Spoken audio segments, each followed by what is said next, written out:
বন্ধুরা, good morning.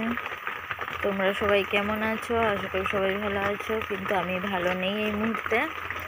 আমার জ্বর হয়েছে। প্রচুর বৃষ্টি হচ্ছে বাইরে, বৃষ্টি থামছেই না। তো আজকের এই বর্ষার দিনে আজকে নিয়ে চলে এলাম তোমাদের কাছে ডিমের ঝোল। দেখো কীভাবে ডিমের ঝোল। প্রথমে ডিমগুলোকে কষিয়ে নেব, তার জন্য কড়াতে দিয়ে দিলাম তেল, দিয়ে দিচ্ছি ডিমগুলো সিদ্ধ করে। ডিমগুলো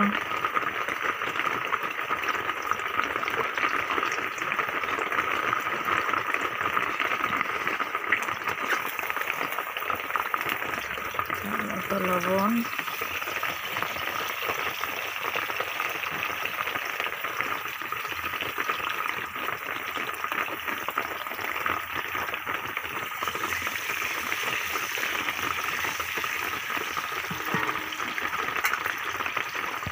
ডিম কষা হয়ে গেছে, এবার নামিয়ে নেব। এরপর দিয়ে দিচ্ছি আলুগুলো একটু কষিয়ে নেব হালকা করে, যেহেতু সিদ্ধ করা আলু তাই বেশি কষবো না, ভেঙে যাবে।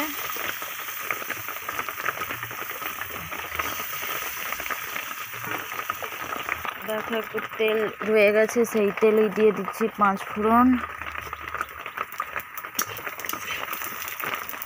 দিয়ে দিচ্ছি পেঁয়াজ বাটা। দেখো একটু কষিয়ে নিই। এরপর দিয়ে দিচ্ছি আদা রসুন বাটা।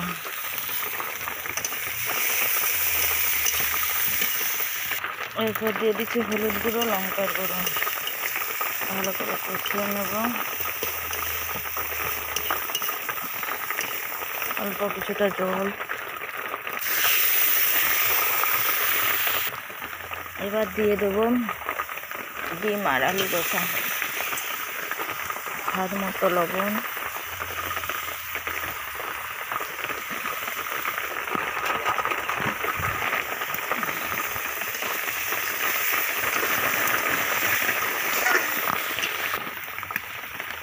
আমার কষাটা প্রায় কমপ্লিট। এবার জল দিয়ে দেবো পরিমাণ মতো, যেহেতু সিদ্ধ করা তাই বেশি দেবো না, অল্পই দেবো।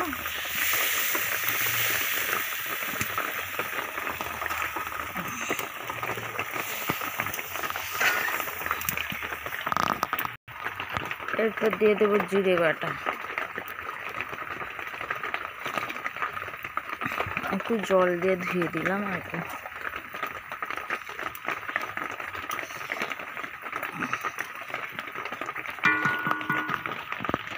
দেখো আমাদের রান্না কমপ্লিট। একটু জুস থাকবে তো তাই পাতলা পাতলা ঝোল। আমার রান্না কমপ্লিট। তোমরাও এইভাবে ট্রাই করে দেখো, আশা করি ভালো লাগবে। কেমন হয়েছে তোমরা কমেন্ট করে জানিও প্লিজ। টাটা।